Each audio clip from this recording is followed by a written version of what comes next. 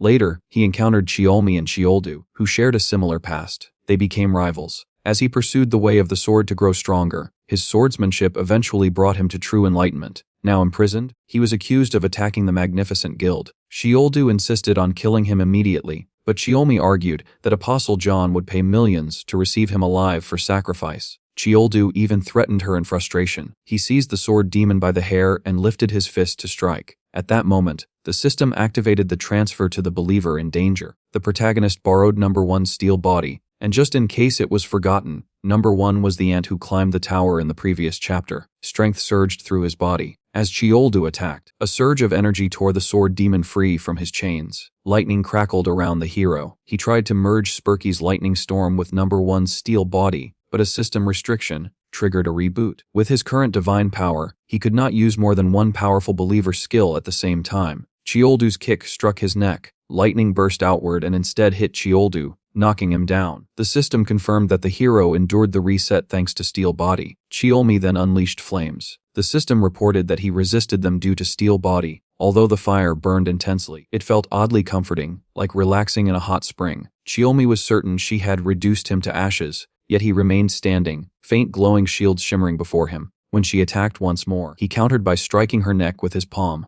The borrowed time expired. Steel body returned to normal. Chiolmi collapsed. The system declared that the mission to rescue the fanatically devoted believer had been successfully completed, and the hero's talent would now bloom fully. He waited for a dramatic change, wondering if his writing talent would become extraordinary. Nothing noticeable happened. Instead, the sword demon gazed at him with admiration, praising the incredible way he had defeated his enemies. Before they could depart, dark smoke swirled into view. Apostle John stepped forward with a smile. He was the one overseeing sacrifice rituals for the god of destruction. He expressed that it was an honor to meet the main character. The protagonist inwardly labeled him another lunatic. He shouted, then froze in place without responding. The protagonist concluded that this pervert was truly a genuine psycho. The protagonist lifted his eyebrows in shock when he saw the total number of ritual sacrifices. He lowered his stance before the apostle, realizing he could not read the inscription hidden behind the question marks, so he had to remain cautious. Johann placed his hand over his chest and smiled, calling him brother. The protagonist stiffened, silently commanding him not to step any closer. Johann opened his arms wide, trembling with excitement because he had finally come face to face with the protagonist. The sword demon moved in front of his god, warning Johann not to advance, but Johann clicked his tongue in irritation, struck him across the face, hoisted him into the air, and flung him away, leaving a glowing streak behind. The protagonist found it unbelievable that the sword demon, who had once defeated the lightning empress, was cast aside so effortlessly. Johann then questioned which god the protagonist served. Our boy lifted his fist and firmly declared that he followed his own god. A skill transfer began. He unleashed lightning storm, sweeping his arm forward as a radiant trail cut through space and bolts of lightning wrapped around his fist. Johann's eyes widened as the luminous punch collided with his chest. At the same time, a butterfly-winged creature headed toward the black tribe village concealed within a thick forest. A man, carrying bundles of branches, cautioned the children not to wander too deep while ants scurried and played nearby. The creature's bright eyes flared open as it released a wave of poison. Vivid green currents burst from its body, and the ants began coughing, clutching their throats in pain. He understood that eliminating followers would reduce the evil god's strength. Returning to the the fight, the protagonist struck Johann once more, another glowing trace marking the blow. The apostle was hurled backward and slammed into the ground. The MC inhaled heavily, reflecting that even in combat the pervert still held true. Yet streams of energy gathered around Johann's feet, and he rose again, encased in shining power. No matter how often he was hit, Johann kept getting back up, calmly declaring that it was pointless, since he would always revive. The time limit on the borrowed powerful abilities had run out. The protagonist had nothing remaining. Johann taunted him, asking if that was the extent of his brother's strength. Realizing he had no alternative, our boy pressed his thumb against his forehead and activated the skill that multiplies the thumb of a god. A flash of light erupted, and an irritated clone appeared before him. Johann chuckled, entertained that the hero possessed a second personality. The protagonist felt uneasy because the clone had beaten him before. The clone exhaled deeply and warned that the Gayami tribe was in peril, reminding him that divine power diminished when followers perished. Wrapped in spiraling energy, Johann attacked again. The clone evaded swiftly. The MC attempted to shield himself, but the shock wave blasted him backward. Calling Johann a worthless weak thing, the clone instructed protagonist to burn it, and then vanished in a streak of light. The protagonist shook with uncertainty while Johann prepared another strike. Suddenly, our boy recalled the radiant energy that had once surrounded his hand. Realizing the clone's meaning, he slowly raised his middle finger toward Johann. With a confident smile, he activated the divine middle finger, understanding that his own power had been with him all along. Standing before Johann, the protagonist unleashed the condemning middle finger of a god. His hand radiated light, and the man's eyes widened in astonishment. The protagonist let out a battle cry and swung his hand.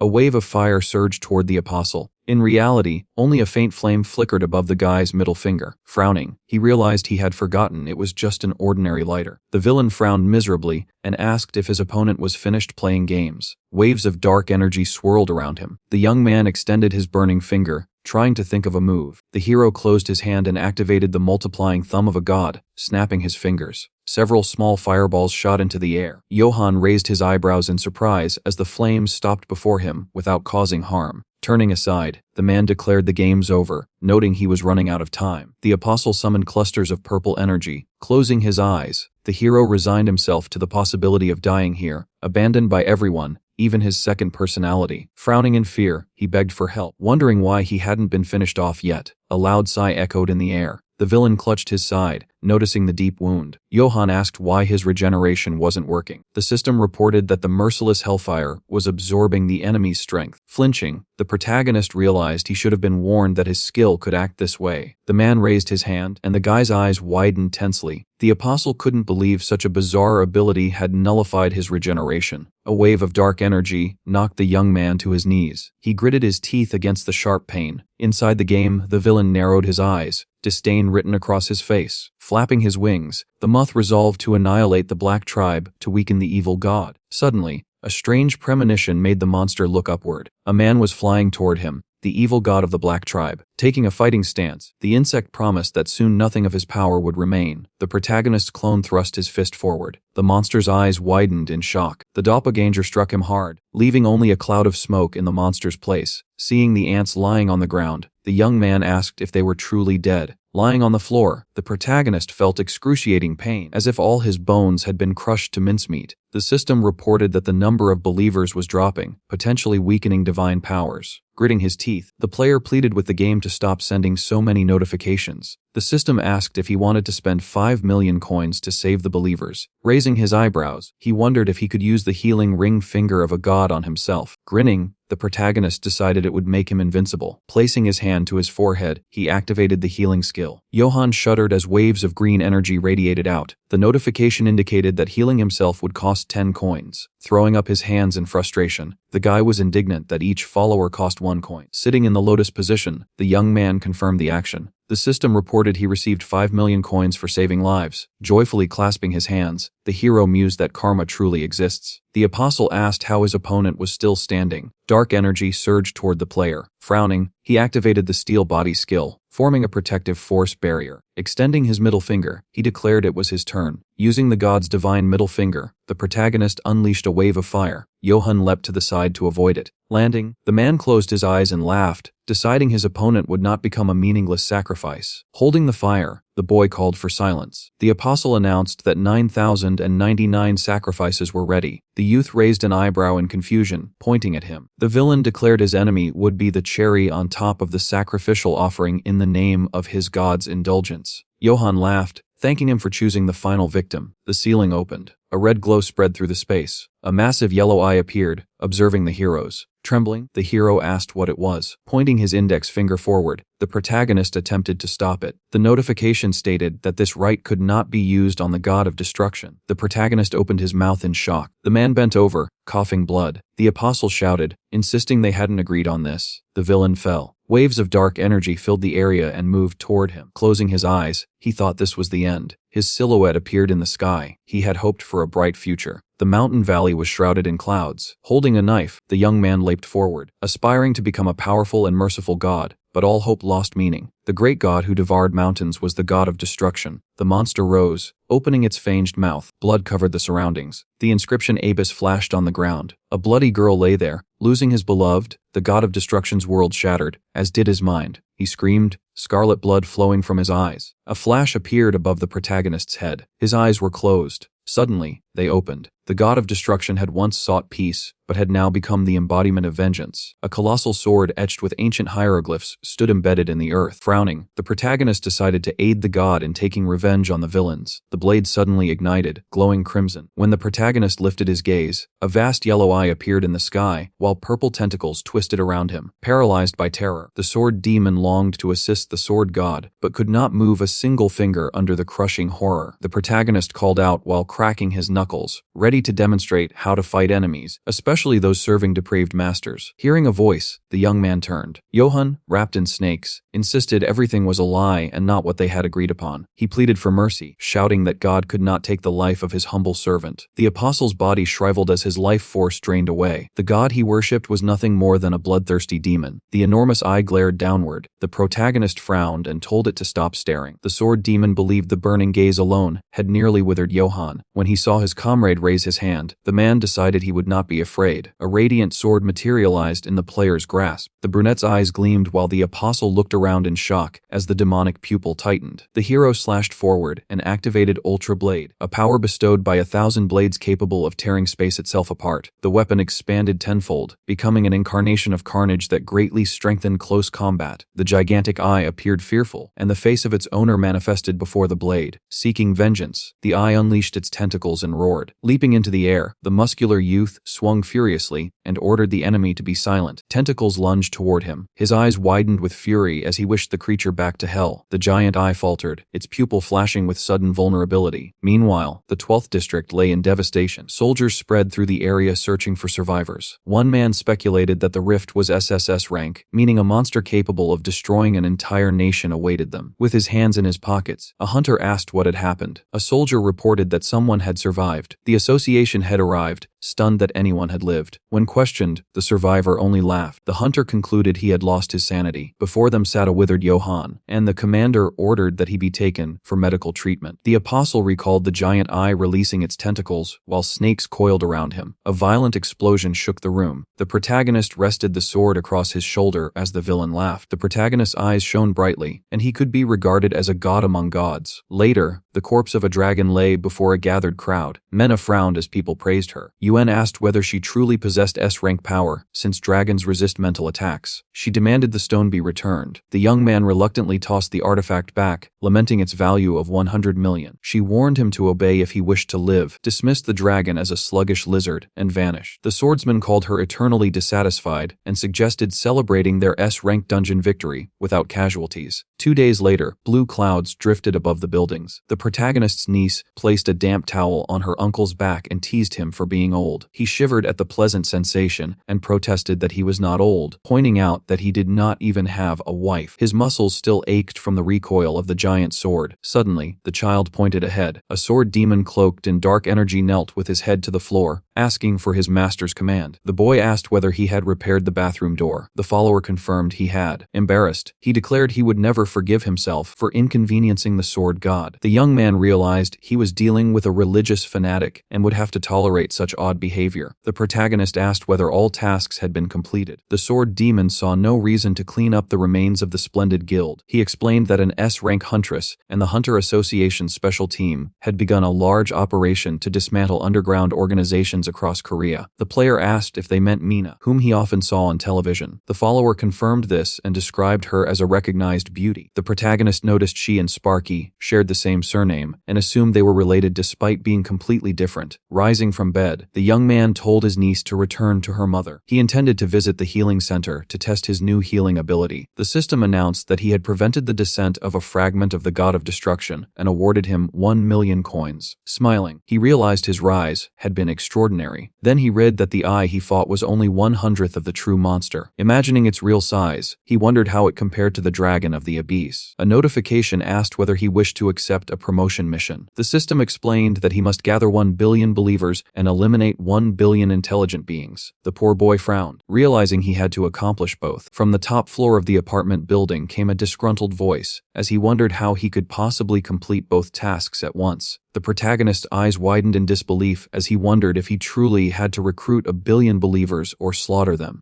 Then he noticed an alternative: recruit or eliminate 10 S-rank hunters. A system window appeared, listing the promotion missions. Low-rank Good God mission: gather 1 billion believers or convince intelligent beings of S-rank or higher to follow him. Low-rank Evil God mission: accumulate atrocity points by killing at least 1 billion sentient beings or slay S-rank or higher sentient beings and absorb their power. The protagonist pressed his palm to his forehead, convinced there had to be another way. A faint smile formed as he imagined character icons and realized he could pit these stalkers against one another. With subtle manipulation, he could complete the objectives. He chuckled while staring at his phone and mentally commanded them to begin fighting. A girl nearby watched him nervously. He stood in a hospital corridor packed with people. Hearing loud puffing sounds from behind the door, he stepped inside. Sparky was doing push-ups despite being wrapped in bandages. From now on, let us call her Marie. She sprang up happily when she saw him and said she was glad he came. When he asked why she was not resting, she replied that she could no longer lie down because she felt glued to the bed.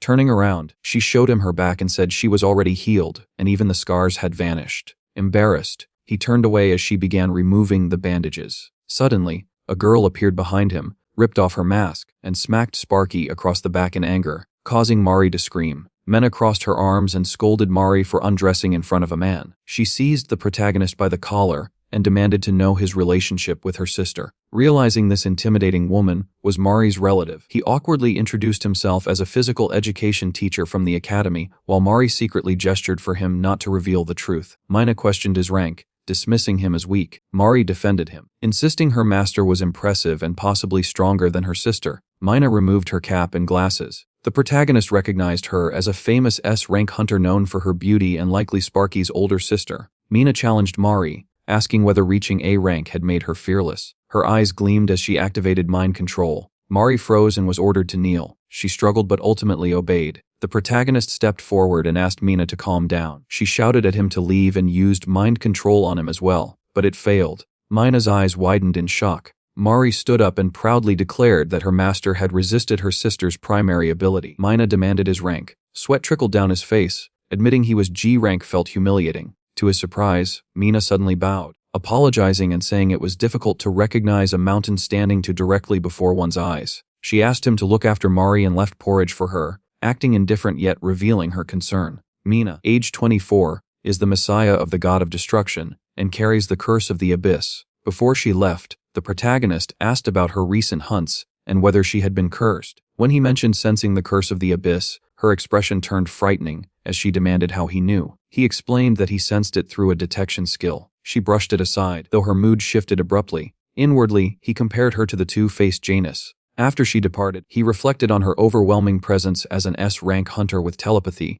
and wondered how he could ever persuade her to believe in him. Mari noticed his concern. Instead of answering, he suggested they train on the roof. She agreed eagerly. On the rooftop, lightning flashed across the dark sky. Behind him appeared a giant tiger bound in chains, radiating electricity. He pointed his finger and used the crushing index finger of a god, but nothing happened. He tried again. The lightning flickered and dimmed, yet the chains remained intact. Exhausted, he bent forward, realizing that freeing the beast would elevate Sparky to S rank and make her his first high-rank follower. Frustrated, he tossed an item onto the bench and wondered whether he was doing something wrong. He positioned Mari, and a system window appeared above her. Mari, 19 years old. First believer of the protagonist on Earth. S rank currently sealed. Electric abilities partially sealed. He forced himself to focus on the seal as if threading a needle. Mari asked why he was staring so intensely. Another system prompt appeared. He asked who had sealed her. Confused, she asked what he meant. A bead of sweat slid down his face. He then asked where her sister had gone. Mari touched her cheek and asked why he needed to know. With a faint smile, the protagonist realized they could not move forward without having a heartfelt conversation with Mina. Elsewhere, the voice reassured the apostle not to be afraid. The moment he descended to earth, every inhabitant of this world would receive salvation. At the center of the raging waves stood a massive concrete prison. Uniformed guards patrolled the corridors without pause. Inside one of the cells, Johann knelt with his head lowered. In his darkest moments, he had always relied on God's miracle, yet everything had proven to be a lie. Johann looked down at his trembling hands. Salvation had been the sole idea driving his body and mind, yet he had believed in God with blind devotion. Tears slid down his cheeks as he questioned why he had once considered it an honor to become food for a god. A gigantic eye suddenly opened, its red pupil glowing ominously. Johann looked up in terror, screaming that it was disgusting and not what he wanted. Even so, he believed the protagonist was different, the one true God, a god among gods. He pictured the protagonist's somber face, blazing eyes, and body wrapped in streams of flame. Staring through the barred window, Johann pleaded for the world's salvation and for forgiveness for himself. Closing his eyes, he prayed that the merciful protagonist would accept his fallen soul. The system answered that he had converted to the faith of the protagonist. A tremor ran through his body as he thanked the protagonist for accepting his sinful soul. Without warning, a figure dressed in dark clothing appeared behind him wearing a plague doctor mask. A masked girl stepped forward beside the figure. Johann looked up in fear, wondering how anyone below S-class could possibly reach him. Assuming the association had come to claim his life, he declared they were jealous of his abilities, admitted to killing many people, and insisted he could still kill her. The girl laughed coldly and said he had never even set foot in the abyss. Energy gathered at her fingertip as she declared he would answer for attempting to kill her sister, Miri. Agony burst through Johann's chest. Streams of dark energy coiled around his body as he screamed, his cries echoing throughout the prison corridors. Elsewhere, the protagonist sat cross-legged, irritated that meeting Mina was so difficult. Celebrity life must keep her busy, he reasoned. He felt relieved that the sword demon had finally left him alone and imagined a farewell letter promising to remain with him in spirit. His phone lit up with a system notice that a new follower, Johann, a human and former follower of the god of destruction, was now fanatically devoted to him. Promotion progress appeared showing 512, 326 ordinary followers out of 1 billion required. Followers with S-class potential or higher were 1 of 10. Johann should count as above S-class, he thought. He had resolved 2 problems at once. Moments later, the system reported that the fanatic Johann had died. Before he could fully process it, red system windows appeared. Everything belonging to the fanatic would be absorbed. The absorption process could cause unbearable pain. Energy burst from the phone. The protagonist screamed as power surged into his body. Light poured from his apartment window, while energy spiraled around his fists. Gasping for breath, he realized he had absorbed Johann's abilities and wondered if the process could be any less painful. News reports soon stated that an underground hunter gang leader had died of a heart attack in his cell. Though unnamed, the protagonist knew it was Johann. One S-rank follower was now counted in both the good and evil promotion missions. He lay back on the bed, unsure whether he should feel relieved. Johann had been a follower of destruction. Could this truly be good news? Thinking about the future, the protagonist considered becoming a hunter for fame and money, but quickly dismissed the idea. He was a writer, even if only a third-rate one. After uploading 10 chapters based on real events, he checked the comments. One reader wrote that the author lacked talent and rushed the story. Another felt sorry for the ants being slaughtered. A third simply wished him a good night. The protagonist froze, realizing he might need to find another job. Suddenly, a knock sounded at the door. Assuming it might be the sword demon, he rolled up his sleeves and opened it. Instead, a worried Miri stood outside. She dropped to her knees, clasped her hands together, and begged her master to help with an extremely difficult matter. Miri shut her eyes and continued pleading for help. Guys, is it just me? Or is Miri becoming cuter chapter by chapter? The hero watched her and felt he simply could not refuse. A face like that was a forbidden move. Saying no to those eyes would make him a complete idiot. Protagonist frowned, then gave a thumbs up, and Miri shouted with delight. The system immediately reported that the follower on the ground had gained 10 faith points. The hero lifted his brows in surprise, realizing that merely agreeing had earned him faith. Miri beamed and said her master was the best. The guy looked at her suspiciously, wondering what she wanted, because he had a bad feeling about all this. The following day at the Hunter Academy, crowds gathered near the entrance. Wearing a business suit, the main character walked ahead of the girl and asked if she truly wanted him to act as her guardian. Miri smiled broadly and confirmed it. He assumed she had missed too many classes, and that a guardian had been summoned. He briefly wondered whether asking his older sister would have been easier, but the protagonist pictured a terrifying scene and quickly dismissed the idea. He frowned, finally understanding the price behind those 10 faith points. Miri admired his suit and asked why he did not dress like that more often. He replied that he only owned one. She offered to buy him several since she had plenty of money, but he refused, telling her to spend it on herself. They hurried toward the steps to avoid being late. A man approached and asked what he was to Miri. She smiled and said he was her older cousin. Junok stroked his chin and remarked that they did not look alike. The protagonist thought they had already been exposed. Miri insisted they were very similar, while he wondered who she thought she was fooling. Junok, 33 and famous for his muscular build. Miri clenched her fist and demanded how he could call her brother ugly. Junok apologized, saying he had expected Mina to come. He assumed the protagonist must also be a hunter, since the girl's entire family was exceptional. The protagonist pointed at himself and insisted he was ordinary, but Miri turned proudly and declared her brother amazing. Nearby hung a sign reading Principal's Office, with a horn attached to a wooden board. Scene shift to past. A soldier scanning the sky spotted a massive stream of dark energy forming. A giant creature with glowing green eyes roared. The soldier warned that such a monster could tear Korea apart. It was a demonic ogre, a supreme S-rank monster. The uniformed officer demanded immediate action, but even the hunters present were no match for it. Suddenly, a man appeared beside the ogre's head, blue energy gathering in his hand. He drove his fist forward, releasing a blinding flash. The ogre collapsed, cracking the ground beneath it. The man stood beside the corpse, surrounded by streams of bright energy. Witnesses were stunned that he had defeated a supreme S-rank monster alone. No one recognized him. Inside the academy, Choi Kang-sen leaned against a nightstand with folded arms, saying he only wanted a peaceful life. Yet monsters kept interrupting everything. He noted warily that some people still thought of him as a janitor. He added that he was too old for that role, and now needed to train the younger generation and cultivate the academy's talent. He mentioned one troublesome girl, Miri, who had recently grown stronger. Only the association's higher-ups knew about the internal barrier restraining her power. She simply needed control and gradual development. She was scheduled to visit today, and he planned to explain everything. Outside, Junok asked whether the protagonist was really a writer. He admitted he enjoyed reading and asked about his work. The protagonist explained it was a story about an ant colony controlled through a mobile phone, featuring a holy virgin and a muscle-bound ant. Junok repeated the words muscle-bound ant in bewilderment. They arrived at the director's office. Junok knocked and announced Miri and her guardian. The protagonist nervously straightened his tie, bowed, and introduced himself as Mira's cousin standing in for her guardian. Choi Kang-sen greeted them warmly. Suddenly, both men shouted in recognition. Protagonist remembered seeing Choi Kang-sen drinking from a bottle during their previous encounter. He froze, realizing this was the S-class hunter Choi Kang-sen, known as the janitor. Choi Kang-sen also smiled, thinking it impossible that the same man would appear here. The protagonist greeted him cheerfully, glad to see him well. Without warning, Choi Kang-sen told him not to come closer and dropped into a fighting stance. Junok sensed the tension and stepped between them, afraid an ordinary man, like the protagonist, might die from a single blow. Miri rushed forward, begging them to calm down, but Choi Kang-sen shouted for her not to interfere, warning that a terrifying creature could appear at any moment. Junok could not understand, yet he sensed the director feared something about this man. The protagonist protested, asking if this was how one treated someone who had kindly given him 5,000 won the last time they met. Choi Kang-sen cried out in fear, spun around, and smashed through the window. He leapt from the third floor, landed in a cloud of dust, and sprinted away while stunned onlookers stared. Junok stood frozen in shock. The protagonist scratched the back of his head and wondered aloud what was wrong with the director. The boys stood quietly in the director's office, unsure of how to react. Looking out the window, they saw Choi Kang-sen sprinting away in terror. Junok muttered an apology, explaining that the director had been a bit off ever since the last mission. The main character realized he had not been thinking clearly before. The old man quickly disappeared, his heels flashing as he ran, and Junok remarked that the director would be back soon. Later, Choi Kang-sen sat calmly in a chair, sipping tea. The main character Miri and Junok were all present. After sampling the cookies, Miri froze for a moment before handing one to the protagonist, insisting he try it. He refused. As she tried to persuade him, the old man's gaze fixed intensely on the protagonist taking the cookie. He noticed the director staring sharply and saw a notice indicating that Miri had presented him a tribute, Choi Kang-sen's favorite snack. Surprised, the boy wondered if that explained the intense stare. Standing up, he asked the principal what he wanted to say, offering to step outside for a private discussion. The director panicked, insisting it be addressed in front of everyone. Confused, the protagonist suggested contacting the guardian since Miri had been skipping classes, emphasizing she needed supervision. Closing his eyes, he assured them he would take care of it. Junok thanked him, thinking this might be sufficient. As the protagonist and Miri prepared to leave, the old man shouted, halting them. Choi Kang-sen, serious, declared that he could not allow them to go. The protagonist asked why. The director asked if he knew how long he had been searching for him, then jumped up, pointing at the protagonist and shouting that this was fate. He mentioned that the academy was well equipped and suggested conducting tests. Raising his fists, he proclaimed he wanted to measure the protagonist's strength. Confused, the boy asked why. The director promised to grant anything if he succeeded. Without hesitation, the protagonist requested that all of Mira's absences, past and future, be ignored. Choi Kang-sen agreed happily, and Junuk was ready to intervene, but the director insisted they not let this opportunity slip by. In the lab, the protagonist entered the capsule. The assistant asked if it was dangerous for an ordinary person. The director reassured her it was important but safe. Reviewing past records, the girl noted that he had a maximum rating of G class, approaching the sphere of waste, which was used to test abilities and track God followers and victims. The boy felt uneasy. Choi Kang-san instructed the protagonist to place his hand on it. Immediately, a blast of mana struck, blinding him. The sphere sparkled and made noises as it assessed his power. When the test concluded, the protagonist sighed. The girl remarked that it was interesting. Embarrassed, he hoped his talent would finally be acknowledged. Excited, he asked if he had achieved S class, but she coldly responded that he was G class, showing a paper confirming that all indicators were within G class. Nothing remarkable. The boy and Miri were stunned. The assistant explained that these were the most average results possible. Choi Kang-sen angrily asked if she was certain. She confirmed, noting only a 0.1% margin of error. The protagonist discovered that Eunbi was Choi Kang-san's daughter. He wondered whether the sphere measured God power. Choi Kang-sen asked his daughter if she was sure. Eunbi pushed him away, confirming it. The director was shocked, pondering how the boy had achieved this, and smirked, thinking he might need to push him if a special ability were activated. The protagonist asked Miri if she wanted to eat on the way back. She agreed happily. Choi Kang-sen, furious, shouted that they were not finished yet. The protagonist asked, "What again?" The director commanded a fight to demonstrate the protagonist's abilities. He claimed the machine had erred, which angered Eunbi. The protagonist refused, uninterested in the director's offer. The boy thought about gaining another S-class follower for his mission. Clenching his fists, he smiled and shouted, "He agree." Miri and Eunbi looked on, confused. Choi Kang-sen clenched his fist in joy, shouting that they needed to move to the training hall. Behind him appeared Junuk, the boy challenging him, eyes burning with rage, insisting it was unacceptable for the Legend of Korea, the director, to fight a lower-class person. Everyone was gathered in the training hall. The protagonist stood in the arena, touching the iron net and wondering whether it could withstand superhuman strength. Suddenly, his opponent asked if he wanted to wear protective armor. The protagonist replied that Junuk hadn't worn any. The man strapped on a chest guard and gloves, his voice menacing as he said experience made all the difference. The protagonist calmly put on his gloves, saying it would be fine. Rage flashed in Junuk's eyes as he warned the boy that he wouldn't regret it. Outside the arena, the director cautioned the protagonist, explaining that Junuk was one of the top B-rank hunters, with vast combat experience, capable of taking on even an A-rank hunter. The protagonist was surprised. Mari jumped up, shouting that he could handle it and should defeat the enemy in a single strike. Confused, the protagonist felt the terrifying aura radiating from his opponent. A student shouted that the sparring match was about to begin. Seeing the crowd of spectators, the protagonist felt nervous. Junuk suggested finishing quickly before more people arrived. The protagonist agreed and told the teacher to attack. Junuk, clearly enraged, readied himself to unleash the full power of a seasoned hunter. He swung, but the protagonist dodged, catching him off guard. Thinking it was just beginner's luck, Junuk attacked again, closing the distance and striking with full force. Fear washed over the protagonist, yet a bright glow illuminated his face. At that instant, Junuk hit him with everything he had. The spectators cheered, but shock crossed Junuk's face. The protagonist was still standing, raising a finger glowing with God's crushing index finger. Junuk couldn't move. With a flick, the protagonist sent a beam of light hitting Junuk's forehead, sending teeth flying as he lost consciousness, and was hurled across the arena. The principal watched calmly, arms folded. The protagonist rubbed his nose, realizing that Junuk's true strength was comparable to A-class. Mari cheered while the students were stunned. Junuk was taken to the medical department. The protagonist, excited, observed from behind the bars. Choi Kang-sen approached, shouting that it was his turn. The principal removed his shirt, surprising the protagonist. Choi Kang-sen clenched his fists, his stance radiating menace. The protagonist noted that the man's muscle strength seemed limitless, thinking that the old man on steroids was eager to fight him, though he had no other way to attract powerful believers. Choi Kang-sen,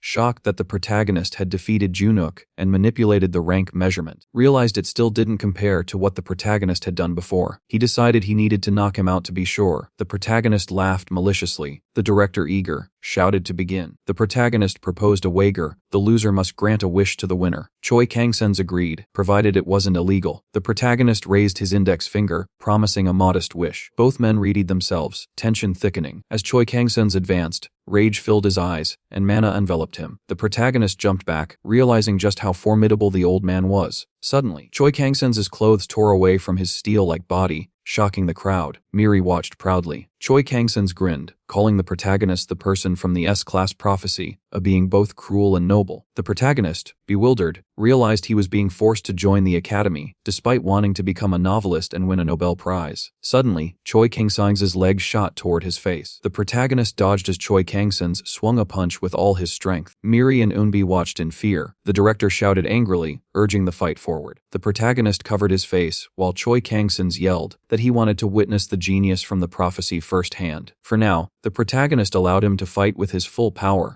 The main character roared in fury and lunged at his opponent. The old man did not step back and instead pressed forward. They clashed brutally, trading heavy blows. Hero barely evaded the director's crushing strikes, while Choi Kang-sen failed to block the protagonist's lightning-fast attacks. The spectators stared in shock. Suddenly he noticed the old man stumble and seized the opportunity, driving a hard kick into his side. Blood burst from the director's mouth, yet he instantly countered, slamming his fist into the protagonist's side with equal force. The protagonist cried out in agony. Choi Kang-sen wiped the blood from his lips and laughed, saying it was not bad at all and that he expected nothing less. The protagonist trembled from the pain, realizing this was truly S-class power.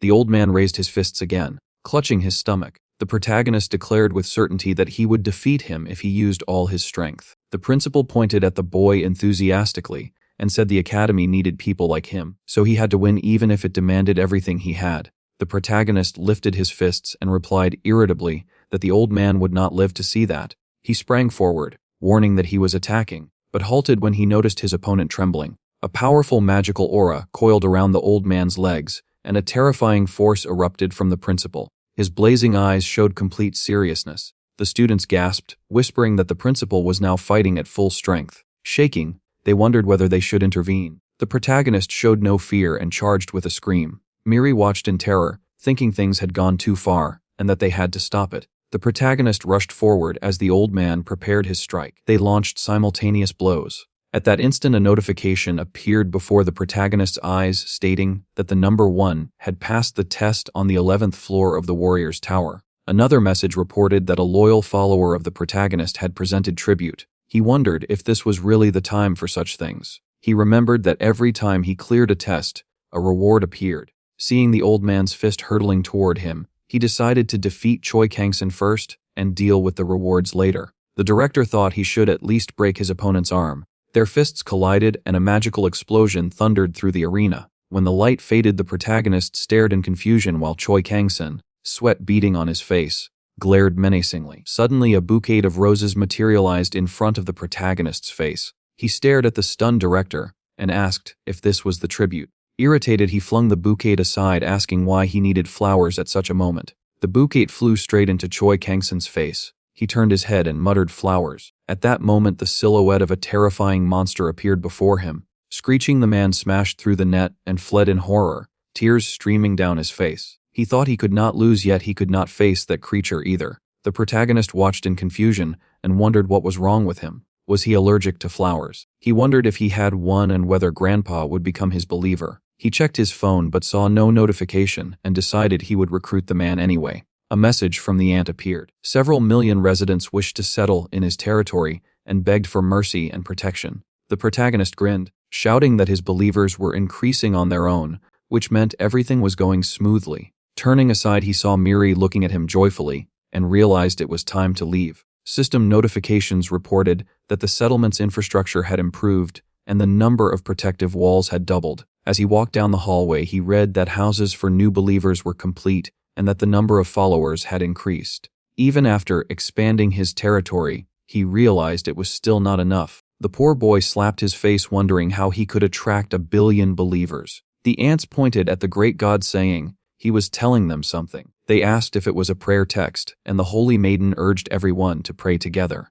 The protagonist received her notification and wondered what they were doing. The ants raised their paws and began shouting curses, mistaking them for prayer. The protagonist closed his eyes, realizing why it was better not to curse in front of children. He continued walking, wondering where the director had gone. Suddenly, he looked at his phone and screamed in shock. The sword demon staggered through the forest with his last strength, pressing a knife against his body and preparing to stab himself. A message appeared asking whether he wanted to save his believer, the sword demon, from committing suicide. In front of a house, the sword demon stood with a blade held upright against his chest. Without warning, a portal opened behind him, and the protagonist stepped out. The moment he saw the man, he called out to him. The sword demon turned around with tears in his eyes, asking if this was truly the sword god, then suddenly screamed and begged for help. The protagonist pressed a hand to his forehead and let out a long breath. He walked up, gripped the blade, and gently pushed it away. The sword demon dropped it to the ground. The protagonist then delivered a hard kick, and the sword demon exhaled in relief. Turning to his follower, the protagonist angrily demanded what kind of madness had possessed him, asking why he was acting as if his guts were trying to crawl out. The sword demon replied in confusion that it was not like that. Startled, the protagonist paused and said quietly that the man had not intended to take his own life. Then he spun sharply and declared that someone else was responsible. Behind him stood a figure in a suit radiating a terrifying aura. A plague mask covered the face, its eye lenses glowing with red flame. Beneath the mask lingered a chilling indifference as she repeated to herself that she felt nothing and wondered where he had come from. The protagonist studied the suited girl carefully without speaking. The sword demon suddenly pointed at her and warned him to be careful, saying she was using a bizarre technique. He explained that she had been whispering in his ear from afar, forcing him to act according to her commands. The protagonist narrowed his eyes and said calmly that this was not a man. The sword demon stared in shock and asked what he meant. The protagonist looked more closely and asked Mina what she was doing here. Realizing she had been identified, Mina stiffened and asked irritably what he wanted from her when their paths had never crossed. A screen above her indicated she was under the influence of the curse of the abyss. Mina grew angry and demanded how he knew that. The protagonist scratched his cheek and replied that he had already mentioned his sensory ability. The sword demon watched in amazement, wondering if they truly knew each other, and thought with admiration that only someone famous would be followed by people like this. The girl removed the plague mask and tossed it aside. Pulling back her hood revealed a displeased expression. Seeing her face, the sword demon cried out in shock at how beautiful she was. Standing beside the discarded mask, she stated sternly that it was a class artifact with concealment properties and released a surge of magical power, declaring that no sensory skill could penetrate such protection. The sword demon shielded himself from the overwhelming aura. The protagonist raised a hand calmly and asked again what she was doing here. Mina pointed at the sword demon and shouted that she intended to kill the creature and asked if that was not obvious. The protagonist asked why. The sword demon explained that she was one of the dozen people he could not kill. The protagonist told Mina that the sword demon might seem like a jerk, but was actually a good person. She gasped, veins bulging at her temples, and demanded whether he truly expected her to ignore the attempted murder of her little sister. The protagonist wondered how she knew everything and asked why the man had ultimately not harmed her. The sword demon stared ahead in fear. The protagonist said that if Mina insisted, he would handle the matter himself, since he was currently responsible for Miri. Mina crossed her arms and replied that his arrival was convenient. He could deal with the man now, and she would deal with him later. The protagonist asked in bewilderment why. Mina said Joan had called him by name, so he should stop pretending. She claimed she knew everything and accused him of scheming around Mary after playing a trick on the savior to gain favor. The protagonist thought her conclusions were ridiculous and countered with a question. If she cherished her sister so much, why had she sealed her abilities? Mina froze, wondering how he knew. She glared at him menacingly, thinking she should kill him. The protagonist recalled the bloody seal Mina had created in exchange for her life, now pledged to the abyss, the same seal placed on Miri that he could never remove. Mina herself had created it. He said he could not understand why anyone would sacrifice their life for such a seal and asked if she was jealous, because her sister was stronger and she feared losing power. Enraged, Mina released a torrent of mana and shouted for him to stop speaking nonsense. The protagonist stared in horror. The sword demon sprang forward with his sword. Mina extended a finger of mana toward his head, called him a pathetic insect, and unleashed a devastating blast. Pain exploded across his face. He slammed into a tree, gouging the ground and groaning in agony. The protagonist turned at the impact. He looked at the injured man with alarm, then back at Mina, shocked at how effortlessly she had brushed him aside. He anxiously asked how he was. With blood on his lips, the sword demon warned him to be careful and said rumors claimed Mina was not S-class, but SS class. The protagonist stared at her, wondering if she was truly that powerful, since he himself was only G-class. Mina launched a stream of mana toward him, wishing for his death, then clenched her hand and crushed the energy. Suddenly, a violent pain gripped the protagonist's heart. His eyes widened in terror. He screamed and clutched his chest. The sword demon let out a scream of horror as the protagonist gripped the terrifying magical energy in his heart. Mina's eyes blazed as she smiled. The protagonist shuddered in pain and cursed. The sword demon screamed, convulsing and pleading with the sword god not to die. Suddenly, the protagonist turned to his follower and shouted that he wasn't dying. He scratched at the spots where he had been attacked, frowning, and said he was just ticklish. Hearing this, Mina lowered her hand. Tears filled the sword demon's eyes as he cried out in joy. A satisfied grin spread across the protagonist's face as he cheerfully said it had finally released. Mina, shocked, realized she had poured all her strength into the attack, yet he had only found it ticklish. She asked where he had even come from. After a pause, she admitted he was stronger than she had expected, but mental powers weren't the only abilities she possessed. The sword demon rose, positioning himself behind his god. Mina was enveloped in terrifying magical energy, lifting her into the air. Flames ignited around Mina's hands. The sword demon warned the protagonist to be cautious, explaining that Mina was nearing SS rank, even in her physical attributes. The protagonist thought about Korea having no hunters stronger than S-class, and if the sword demon was correct, she was far beyond that nervous old man. Mina, her eyes burning, commanded the protagonist to burn. He was caught off guard. The sword demon lifted his sword. Mina unleashed a massive fireball. The protagonist screamed as flames engulfed him. The sword demon attempted to leap away. A powerful explosion seared the protagonist's hand, causing him to scream in pain. A massive crater formed beneath them. The protagonist thought to himself that he had almost been incinerated. An ice ball materialized in Mina's hand. Mocking them, she asked if they were already done, and added that she was merely sampling. She amplified the ice ball 100-fold, directing all her energy toward them, shouting that it was time to freeze. A beam of ice struck the ground in front of the protagonist. He shivered as the frost crept up his legs. The sword demon was entirely encased in ice. The protagonist wondered how many different attacks she had. It seemed too many for someone specializing in mental powers. The protagonist poured all his strength into breaking the ice. He shouted at the sword demon that it was nothing but an illusion. Mina laughed cruelly, admitting he was right. She had constructed mental spheres that embodied illusions. She lifted boulders with magic, claiming that a perfect illusion was indistinguishable from reality. The two watched in horror as she hurled the rocks at them. Mina declared that even if it was only an illusion, captivity would still mean death. She sent a massive chunk of earth flying, shouting that if he didn't want to be crushed, he had better comply. The protagonist feared she might ignore him, but he decided it was worth a try. Standing tall, he said he was just an ordinary G-rank author of Even Ants Have Gods. Mina frowned in confusion. He explained that he wanted nothing from Miri, only to help her reach S-class. He pleaded with her to remove her seal. Mina questioned whether he was insane, then screamed that if he wished to die, she would gladly oblige. She sent a tremendous surge of mana skyward, her eyes blazing with fury. She lifted an enormous stone with sheer force. The sword demon watched in terror as the rock fell with full impact. Mina sneered at them, calling them pathetic worms. The protagonist activated Steel Body, clenched his fists, and shattered the stone into fragments, and just before impact, a massive explosion of energy erupted. Mina shielded her face from dust and debris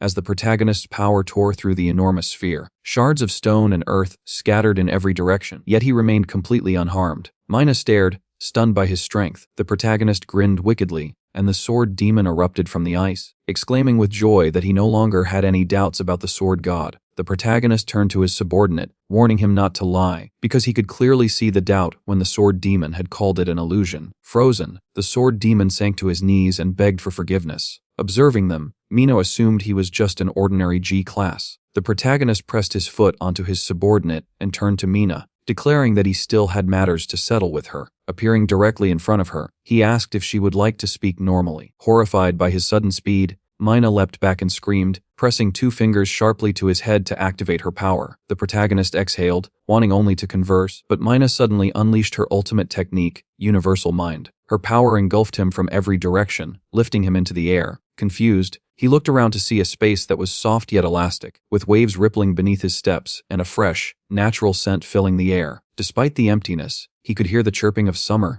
night insects. Moving with his eyes closed, he felt unstoppable, as if he could move mountains. Bending forward in fear, he glanced up to the starry sky, whispering to himself how beautiful it was. Suddenly, a loud voice behind him startled him. Mina gritted her teeth and screamed that he was driving her insane. She spun, extended her index finger, and activated her power. The protagonist's body was swallowed by the water she directed at him. He screamed in terror as Mina calmly told him it was over. Using his final strength, the protagonist activated God-crushing index finger, groaning with pain, but it proved insufficient. Mina advanced, explaining that he would not die in the real world. He would merely become a vegetable, losing all memory of his wicked intentions. Tears streaming, the protagonist yelled that this was just as terrible as facing two of everything else. Mina pressed her foot harder on his head. The protagonist realized this was not real. Mina offered him one last chance. Angrily, he insisted that they only needed to talk. She pressed further, asking who he was and what he wanted from Miri. Sheepishly, he addressed her as the respected Mina. She smiled and encouraged him to continue. The protagonist blurted that he could see her underwear. Mina recoiled, and he imagined her expectations. Short dress. Stepping on someone's face. Mina thrust her hand forward, shouting for the pervert to die. The water began pulling him in. Clenching his teeth, he fought to stay awake while pondering why Mina had sealed Miri's abilities. The system signaled that the protagonist had met the conditions to use the rose that blooms in the night. Mina, unsure if she was hallucinating, noticed the water bubbling. Suddenly, an enraged monster exploded from it. Mina leapt back in fear, realizing that the ultimate nightmare had arrived. The flower, resembling an enormous flycatcher, roared with fury, spraying saliva as it lunged toward Mina. Startled, she jumped back just in time. The flower had grown several times larger, and Mina wondered how it had entered her imaginary space, where nothing could intrude without her permission. Fear gripped her as she realized it might be the work of the main character. The predatory flower struck again. Overwhelmed with terror, Mina could only dodge. Its menacing aura reminded her of the day she first encountered the monstrous abyss dragon, whose burning eyes and terrifying presence had scarred her life. Kneeling, she tried to resist, shouting that she couldn't die like this. Vines coiled around her, lifting her toward the flower's roaring mouth. She screamed, refusing to die before avenging the dragon of the abyss. Tears streamed as she whispered that it could not be yet. The monster swallowed her. Meanwhile, the main character rested atop a massive rose flower underwater, sleeping peacefully, feeling unusually comfortable as the vines of his flower rose protectively around him. Elsewhere, the protagonist moved forward, taking in the strange surroundings. Activating the blind eye of the god, he noticed a statue and learned from the system window that he was inside Mina's nightmare. Exploding buildings and scenes from 15 years ago unfolded before him, the abyss dragon attacking a city, killing hundreds, including Miri and Mina's parents. The dragon had marked the sisters for future sacrifice. Mina's body was enveloped in mana, her life driven entirely by the desire to avenge her parents. Years passed, and rumors spread that the abyss dragon had perished, but Mina refused to believe it. Her strength grew through the curse of the mark, though it shortened her lifespan. Mina sat before dripping blood, realizing her life would not be long. Miri, smiling, expressed her desire to avenge their parents as well. Unable to remove the mark, Mina feared for her sister and sealed her abilities to preserve her life. Miri screamed in anguish, pleading with her to stop, but Mina cried, asking for forgiveness. The protagonist wept as he witnessed it all, calling out to her, "Miss Mina." The system revealed that Mina's universal mind had been absorbed by the rose, dispersing her abilities. The cocoon of the mind enclosing the protagonist collapsed. Tears streamed down his face as he turned back. The sword demon anxiously asked if the protagonist was all right. He remained silent. The sword demon laughed, astonished that even Mina had been defeated, wondering what would happen next. Could she be sold into slavery? The protagonist dashed to the motionless girl, lifting her as she began to show signs of life. Exhaling in relief, he watched as Mina opened her eyes and whispered, "Mama." The protagonist frowned in confusion, unable to comprehend what was happening. It was still broad daylight outside the house deep in the forest where the battle had taken place. Mina was asleep on the bed with a finger in her mouth. The protagonist stood beside her, staring at the healing finger and muttering that even it had failed to help. He picked up his phone and asked how he could get Mina back on her feet. An eternal seeker of truth commented that there is no truth in the legs and that she should train her muscles. 1,000 blades cutting through space itself proposed sacrificing her. Generous Abundance suggested that if he rose to the level of a high-ranking god, the healing ring finger of God would function properly. The protagonist dismissed every suggestion, admitting he was not even qualified to be a low-ranking god. After thinking for a moment, he recalled that whenever he was knocked unconscious, something would appear. A notification popped up, stating that he had met the conditions to use the rose that blooms in the night, a gift from the silent nightmare. He remembered that this flower had once absorbed the rose that blooms in the night and wondered if it activated whenever he lost consciousness.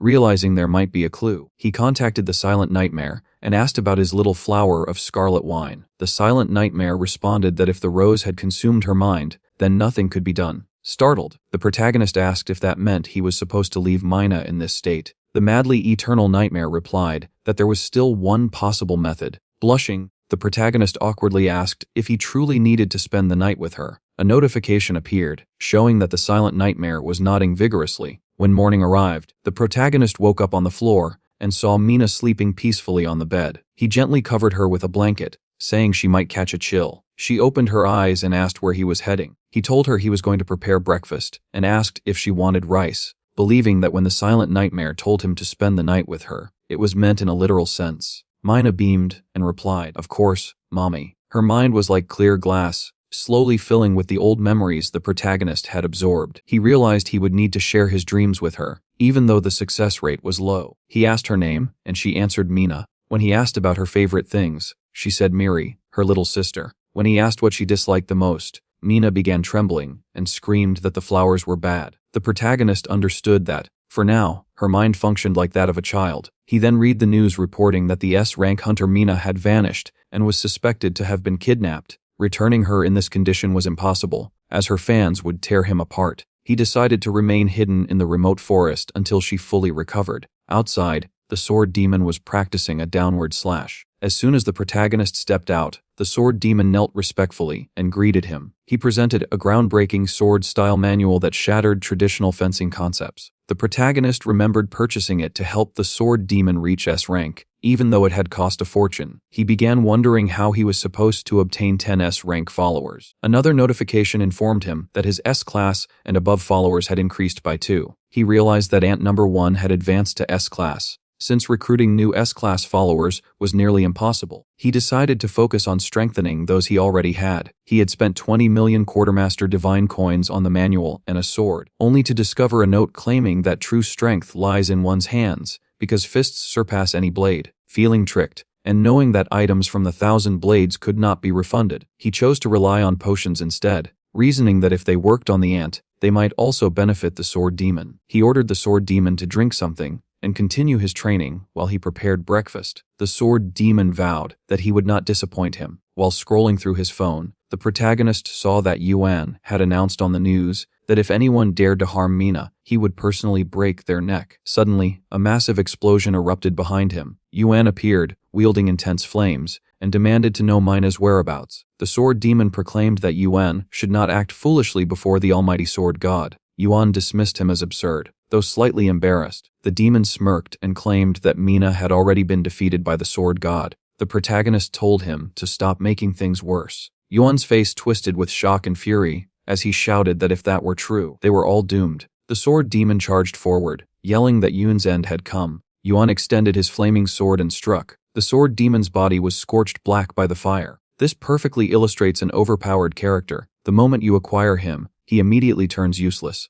The protagonist and Yuan stared at each other. Without warning, Yuan vanished. The protagonist shouted that he had disappeared. In the next instant, Yuan's hand clamped around his neck. Flames engulfed his body as Yuan coldly demanded once more to know where Mina was and whether what the protagonist had said was true. The protagonist spotted an enormous dragon standing before him and instantly recognized it as a red dragon, carrying the same aura as Yuan's sword. The overwhelming presence of an S-rank hunter seemed to swallow everything in the surroundings. Yuan cried out in fury, demanding to know what the protagonist had done. The protagonist felt his head burning and knew he had to at least disperse the aura. He stretched out his index finger, activating the destructive index finger. Raising his hand high, he yelled the finger of God. Yuan tightened his grip around the guy's throat, shouting and asking what he was trying to poke. He lowered his head in dread as the protagonist's power wrapped around the enemy. The dragon let out a scream of terror. Horror was reflected clearly in its eyes. Yuan roared angrily, demanding to know what he had just done. The protagonist simply lifted his aura-crackling finger and said, "Vanish." The dragon closed its eyes in fear and began to crumble. Within moments, it disappeared completely. Yuan stood frozen in shock, asking what had just happened. His dragon sword split apart. Tears streamed down his face as he screamed, staring at the protagonist's sinister smile. Yuan's body shook with fear. The protagonist lightly tapped his finger, commanding him to release his grip or be destroyed like his dragon. The sword demon slowly regained consciousness, rising unsteadily, astonished that Yuan had been defeated so effortlessly. Just as Yuan swung his sword to strike again, Mina suddenly appeared. She lifted lifted her head, her eyes blazing, and screamed that no one was allowed to disturb her sleep. Yuan glanced from behind and gasped in disbelief. She was alive. Mina looked surprised to see Yuna clutching the protagonist by the throat. She pointed at him and called him a bad uncle. With tears in his eyes, Yuan asked if Mina was okay. Instead of answering, her eyes shone brightly, and she unleashed a powerful beam of magic that slammed into Yuan's chest. The S-rank hunter was sent flying backward. The protagonist stared at the explosion in horror. Yuan dropped to his knees, coughing up blood, trembling as he asked why Mina had attacked him. From behind the protagonist, a female voice called Miri. He turned around, saw her, and asked if she was alright. Now Mina seemed to believe the protagonist was Miri. Yuan frowned deeply, unable to understand the situation. The protagonist gently assured her that the big uncle would not hurt her. Mina carefully wrapped her arms around him. Yuan watched with tears in his eyes. The girl softly touched the protagonist's cheek and warned him to stay safe. He replied, "Yes, sister," but stopped halfway, almost saying it aloud. Yuan trembled, thinking she had been taken away from him, yet he refused to accept it. The protagonist felt a trace of sympathy. He would not want to be in Yuan's position. The poor boy had just reunited with his missing lover, only for her not to recognize him. Out of pity, the protagonist activated the healing finger. Yuan blinked in confusion as he realized his wounds had completely healed. In the system window, the protagonist noticed that healing Yuan required 100 coins. Although considered low rank, the creature possessed potential, which shocked him because the cost was equal to healing an S-class. He saw this as an opportunity to gather S-class followers. Yuan, overwhelmed, tossed aside his weapon and admired the protagonist's healing ability, claiming it surpassed even that of an S-class healer in South America. The protagonist smiled, certain that Yuan would now follow him anywhere. He extended his hand, promising to clear up the misunderstanding. Suddenly, both the protagonist and Mina looked upward and noticed helicopters hovering above them. The protagonist wondered if Yuan truly had come alone. He shouted, accusing him of bringing henchmen. Yuan looked puzzled and insisted he had arrived by himself. Covering his face, the protagonist thought there had to be more people involved. Perhaps there was a bounty on his head, or maybe the Hunters Association was investigating. The helicopters slowly descended, their blades scattering leaves as they prepared to land. Helicopters circled above as men in suits leaped down one after another.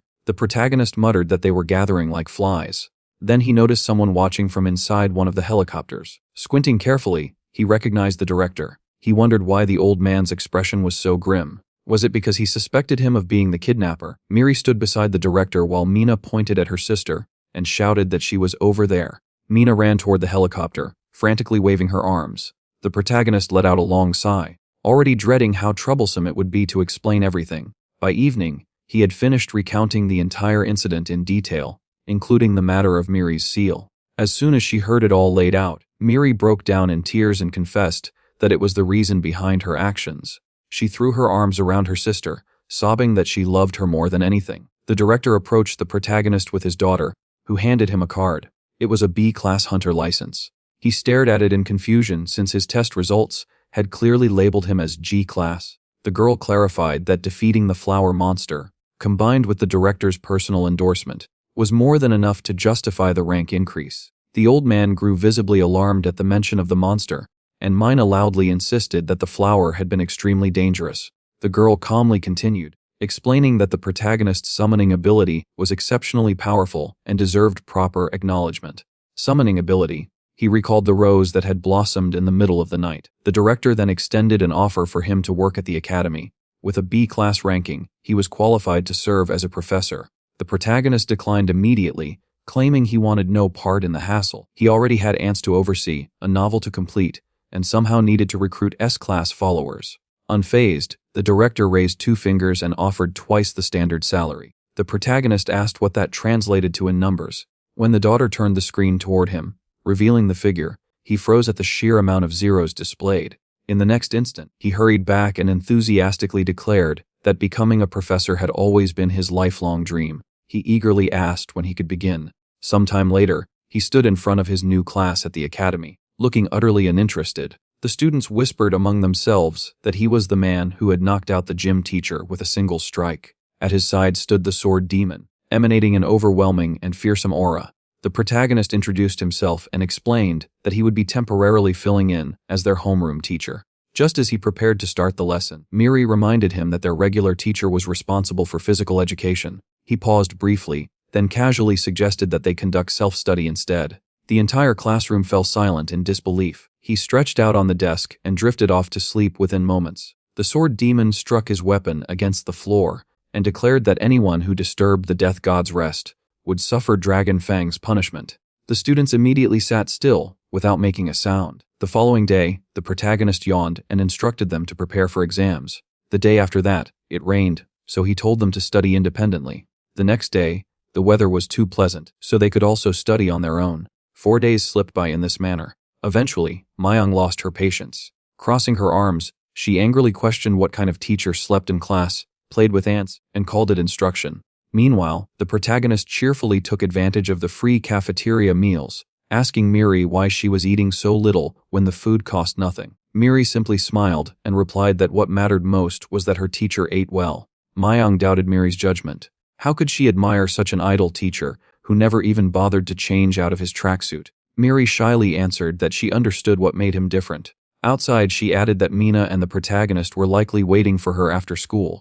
Determined, Myung decided she would not let her friend be missiled so easily.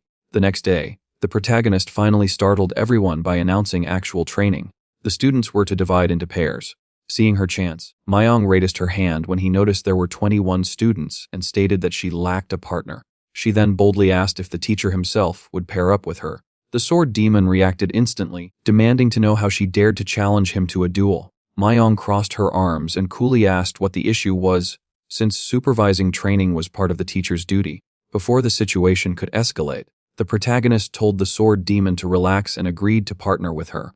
Under his breath, he muttered that if he kept neglecting his responsibilities, he might lose both his salary and his free lunches. At the very least, he needed to appear productive. Myung stepped forward with a determined expression. She was convinced that if she defeated him, everyone would finally recognize the teacher's weakness. Thus, what had started as a simple and effortless job for a lazy professor slowly began to evolve into something far more complicated. They stood in the arena a short distance apart. The girl stepped in front of the teacher and whispered that he was finished. The protagonist glanced at the furious student and wondered if she was Mary's closest friend. He recalled how he slept through nearly every class, though he had his reasons. That morning, he woke up with a pounding headache. Miri and Mina were still asleep on his bed, so he had given it up to take care of Mina until she recovered. On the floor, the principal and Yuan lay passed out among empty alcohol bottles. He could not comprehend how people like them were considered S-rank hunters. They had been staying in his apartment for a week, drinking every single day. First, it was because of the rain, then to celebrate good weather, and then to mark his employment. The old man had even shouted with joy about brewing for the new guy's job. The protagonist wanted to throw them out, worried about Mina's immature mind, but she cheerfully said she had enjoyed their drunken antics. Mina nudged him awake and asked for food. With dark circles under his eyes, he went to the kitchen and decided to make fried rice with kimchi. She cheerfully requested that he add an egg. While cooking, he thought about how little time he had to sleep. At night, he tended to Mina, and during the day, he endured his drunken neighbors. Suddenly, the phone rang near the director and Yuhan. On the news, they learned that S-class hunter Sergi had died in Gangwon-do. Analysts suspected a catastrophe-level monster was responsible. In Sergi's room, there had been a strange inscription not written by him, but in the language of an ancient African tribe, indicating a sacrifice to God. Recognizing the gravity of the situation, the old man insisted they leave immediately. Yuhan teleported and vanished. The protagonist felt the surge of energy and wondered where they had gone. He placed the food on the table and told Mina to eat, since he needed to prepare for class. She asked if Yuhan would come, as he usually watched her whenever he went to the academy. The protagonist thought bitterly that he was a poor mother figure and resolved to try harder. Back in the arena, the system window revealed that the girl's necromancy was only mediocre. Suddenly, she tore off the amulet around her neck and summoned Hades. Using Ray's dead, a massive figure materialized. The giant zombie Hades appeared, over 1,000 years old, once a servant of the god who devours grief, now reduced to skin and bones. Hades swung his arm. The protagonist activated Steel Body, but before he could react, the zombie froze. The girl screamed for him to attack, insisting that a necromancer's command must be obeyed. Instead, Hades knelt and bowed his head,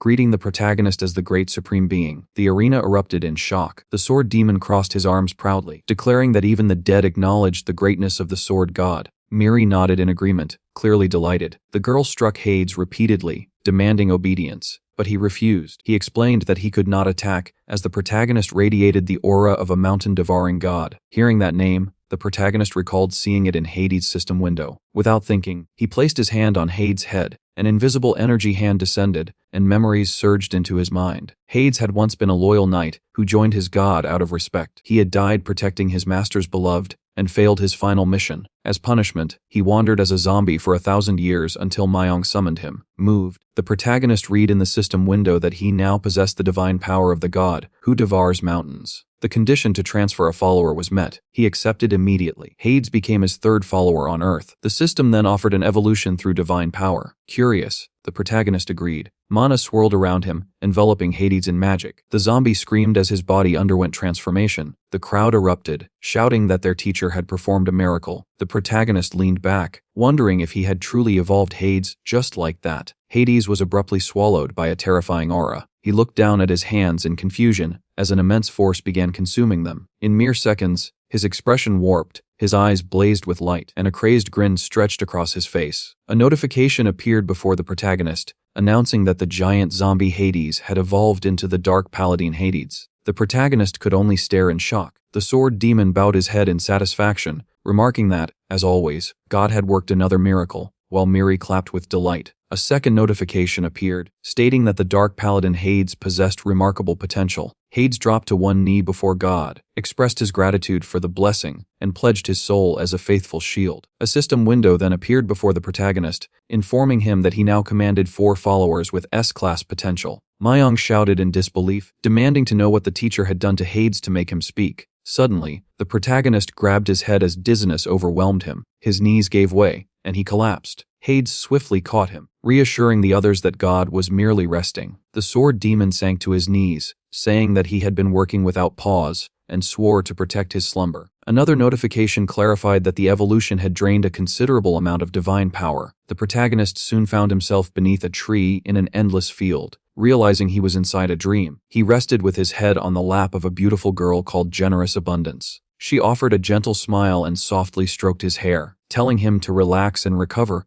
after everything they had expended that day. A faint glow shone from her hand. Flushed with embarrassment, he felt as though he had entered paradise, unaware that danger was already drawing near. Meanwhile, in the academy's medical room, Mina sat idly, sucking on a lollipop. She took out a small trembling case from her backpack, teasing it with her candy before refusing to share. Yumai observed her anxiously, reflecting on how much Mina had changed and silently wishing that her dad and Yuhan were safe. Without warning, Mina let out a terrified scream, insisting that a monster was coming to devour her. Outside the academy, a cloaked man stood quietly at the entrance. In a low voice, he muttered that 2 sacrifices meant for his god were concealed within. After sensing Miri's energy, he questioned why one of them had yet to ripen. Upon entering, the guards stopped him with mocking expressions and demanded identification. The stranger calmly wondered how such inferior beings dared to speak to him. In the blink of an eye, he flicked his hand, and one guard's head was severed. Blood splattered across the area as the second guard lunged at him, only to meet the same swift fate. The cloaked man lifted his hand, wrapped it in intense energy, and slammed it into the ground. A massive explosion rocked the entire academy, chunks of stone falling from above as alarms echoed throughout the building. He proclaimed that everyone there was a sacrifice for his god and dismissed the rest as worthless. Hunters rushed forward, spreading out to encircle him. As they tightened their formation, the stranger's eyes suddenly widened. "Found it," he murmured coldly, fixing his gaze on Miri, one of the seeds of the dragon of the abyss. She shook in fear. The man revealed his sharp teeth and whispered with madness in his voice, "Unripened sacrifice." At that exact moment, a tremendous surge of magical energy exploded outward. The hunters lifted their weapons and readied themselves for battle. With his eyes wide, the man wearing glasses asked who the stranger was. In front of them stood a figure in a long hooded robe holding a stone. He crushed it in his hand,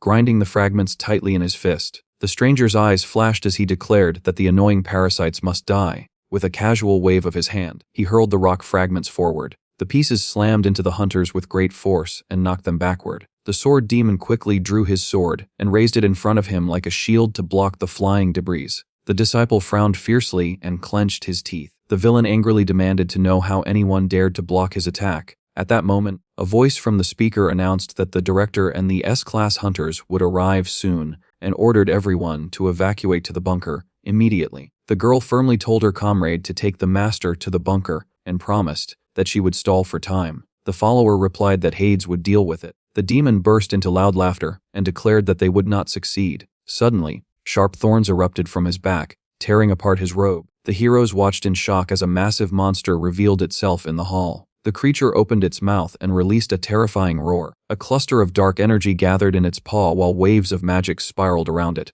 Dark magic erupted outward and covered the entire building, forming a dome. Lifting his head proudly, the villain announced that no one would be able to enter now. Looking around, the girl realized that it was a territorial barrier. She explained that only powerful monsters, such as the abyssal dragon, could create something like that. The sword demon told her to leave and assist the master while he distracted the enemy. Without warning, the monster whipped its tail. The man narrowed his eyes and struck with his sword, but the blade hit the tail and shattered in half. The tremendous force hurled the disciple into the wall, and he coughed up blood. The monster calmly remarked that they were no match for it and asked where the victim had gone. At that moment, the huntress appeared behind the creature and summoned lightning in her hands. Determination filled her face as she unleashed the attack. The lightning struck the monster's body, and it cried out in pain. Meanwhile, inside the bunker, Yunai sat on the floor and asked her friend if she was all right. Mina suddenly realized that her sister was in danger and jumped to her feet in panic. Lightning burst from Mari's hands as the battle above continued. The monster extended its massive paw to grab the girl. The paw smashed through the window as it reached toward her.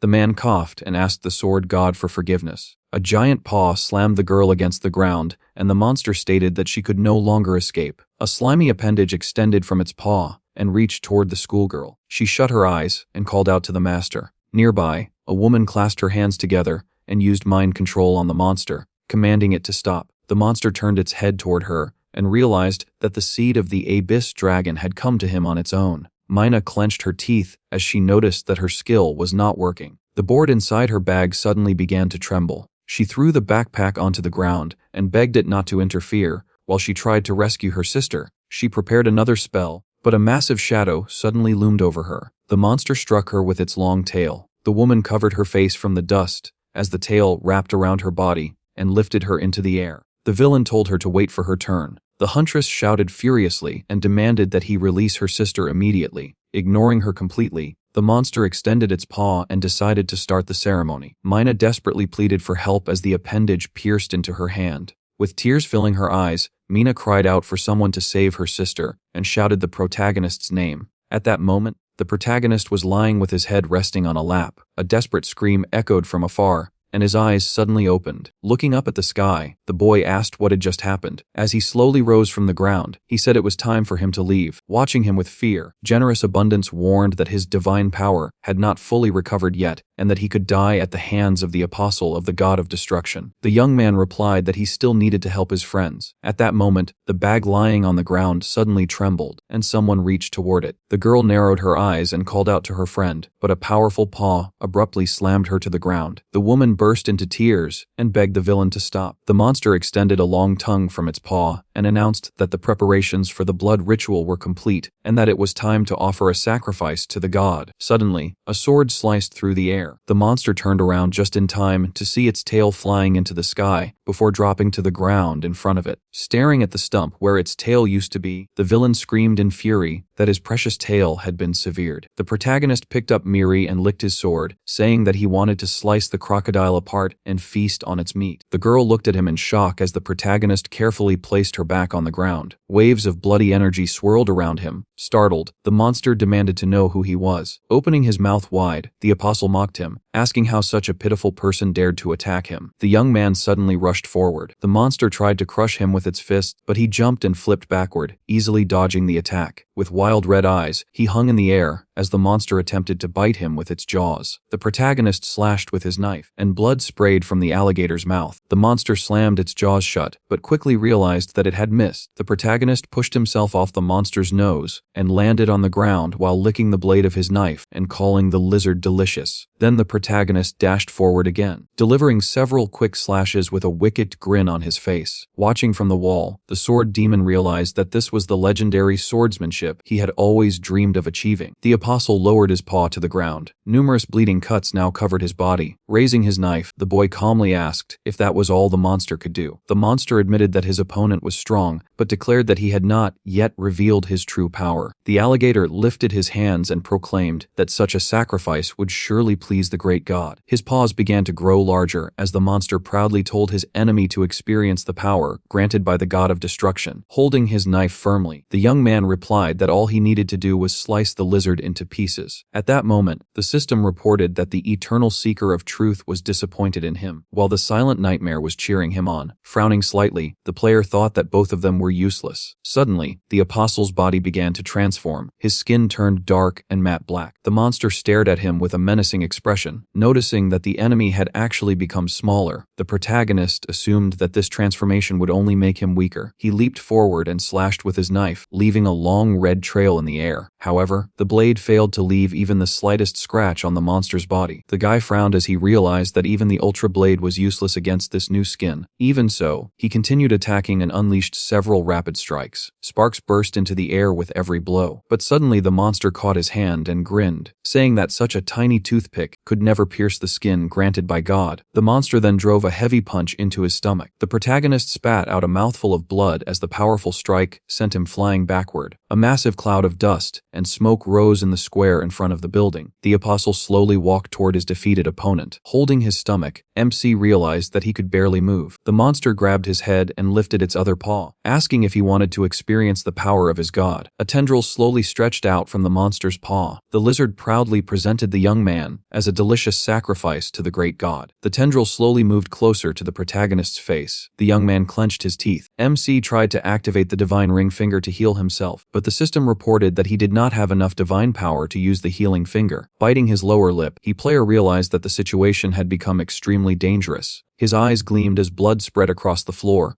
forming a wide puddle. Squinting weakly, the protagonist realized that he was about to pass out. At that moment, someone suddenly rushed toward the villain with a sword. Gustav turned his head just in time. The savior clenched his teeth and attacked, but the apostle struck him hard in the stomach, sending the follower flying backward through the air and crashing into the ground in a cloud of dust. Powerless to move, the injured protagonist thought bitterly that this was the price of his arrogance after becoming a god. Perhaps it would have been wiser to stay humble and keep a low profile. Drops of blood slowly began to glow, turning into tiny lights. Raising his fist, Number 1 shouted for the god to believe in his own strength. The holy maiden clasped her hands together and prayed for the god to trust himself. The protagonist heard the desperate cries of his followers. Mina told him not to think about dying. Miri begged him to gather his remaining strength, and the sword demon apologized for his weakness. Their sincere prayers finally reached the sword god, and a system notification appeared saying that a portion of his divine power had been restored.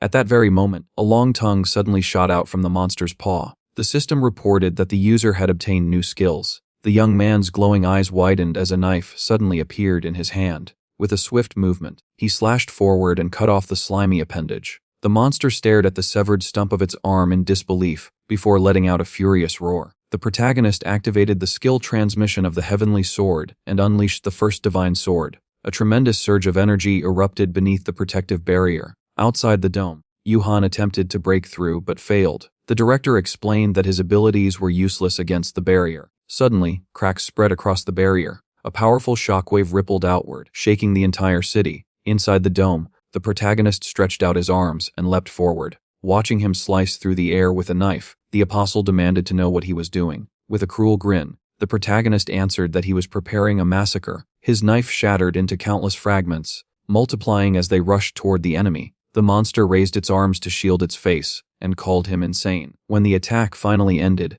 the ground was covered everywhere with deep knife marks. The lizard-like monster looked around in confusion and asked what had just happened. Lowering his head calmly, the young man stated that his opponent was already dead. The monster attempted to attack again, but its pupils suddenly shrank. A deep slash appeared across its stomach, and blood burst out. 2 more cuts opened across its shoulders. Shocked and furious, Gustav shouted that he could not possibly lose to an ordinary human. A surge of energy exploded beneath the dome, and the blast shattered the force field surrounding the academy. The apostle collapsed onto the ground, lying in a pool of blood. As the monster looked up, it noticed glowing circles floating above the protagonist's head and finally understood the truth. This was not a human at all, but a terrifying god among gods. A brilliant light illuminated the battlefield. The monster's paw crumbled apart, and Gustav's body slowly turned into dust. The system announced that the apostle of the god of destruction had been destroyed and absorbed. The protagonist dropped to his knees. Another notification appeared, saying he had advanced in the mission to promote the evil god.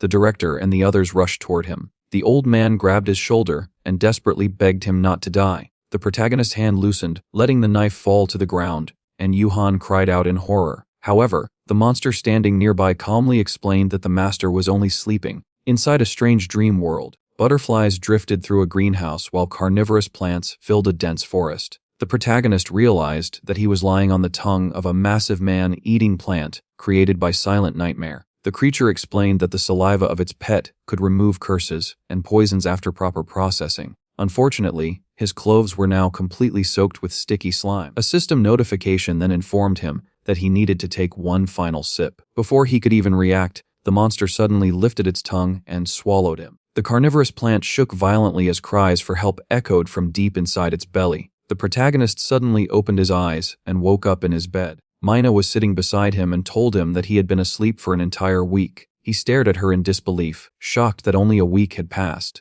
When she asked if he had experienced a nightmare, he calmly replied that he was fine. Soon after, the system reported that he had gained a new follower and that the mission to promote a good god had progressed further. When he discovered that his girlfriend had become his follower, he smiled while she blushed shyly. The eye of the blind god even hinted that she might be ready to kiss her master. Suddenly, a deafening roar shook the room. Dust fell from the ceiling as a massive shark suddenly appeared inside the hospital room. Everyone froze in fear, staring at it in complete confusion. Unable to understand where such a creature had come from, there were many impact marks on the fish, and the system announced that number 1 had offered a gift to the god. Raising his fist proudly, the ant asked his god to enjoy the gift from the sea, which contained a massive amount of protein. The player held his head and wondered if his follower truly had nothing better to do. Just then, the director suddenly rushed into the room and demanded to know what was going on. The sword demon peeked over his shoulder to check whether everything was all right. Scratching his head awkwardly, the protagonist explained that nothing serious had happened and that someone had simply given him a shark. The protagonist stretched out his hand and used the god's destructive index finger. The shark shot out through the window and slammed onto the ground outside. Looking at his companions, the boy calmly announced that today's dinner would be shark. A few days later, the young man stood nervously in front of a classroom door.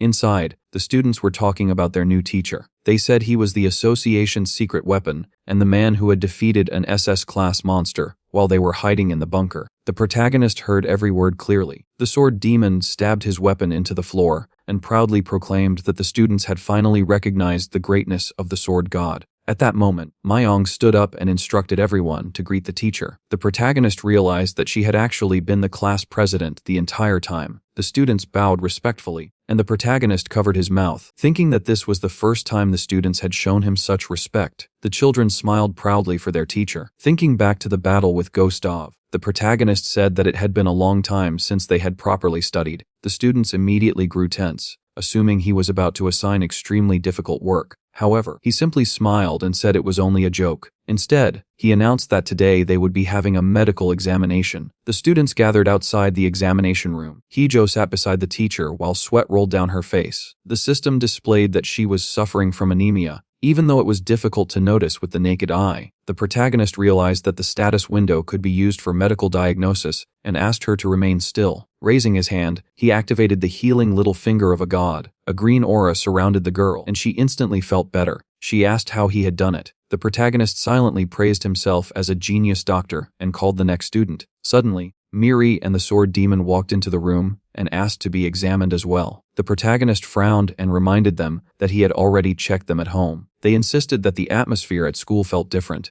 and he reluctantly agreed. The two of them immediately began arguing about who should go first. To stop their quarrel, the protagonist suggested examining both of them at the same time. At that moment, the system reported a desperate prayer coming from a follower among the ants. The protagonist's eyes widened as blue particles appeared in the air. The holy maiden knelt down and begged her god for salvation. The priestess explained that their strength was not enough to stop the disaster that was approaching. Suddenly, countless red warning messages appeared. The protagonist witnessed a terrifying vision. A massive army of red ants was marching from beyond the horizon, creating a huge cloud of dust over the forest. Their eyes burned with hostility as they advanced forward. Above the mountains, a powerful creature covered in a green aura rose from the missile swamps. The system warned that these demons were similar to Gustav and even stronger, and that the entire ant tribe under his rule could be wiped out. The protagonist clenched his teeth when he realized that the enemies were targeting the very source of his power. warning signals appeared once again. A system message announced that only 78 hours remained until the invasion led by the priestess of the Arachne Empire. The countdown had already begun. Shocked, the protagonist realized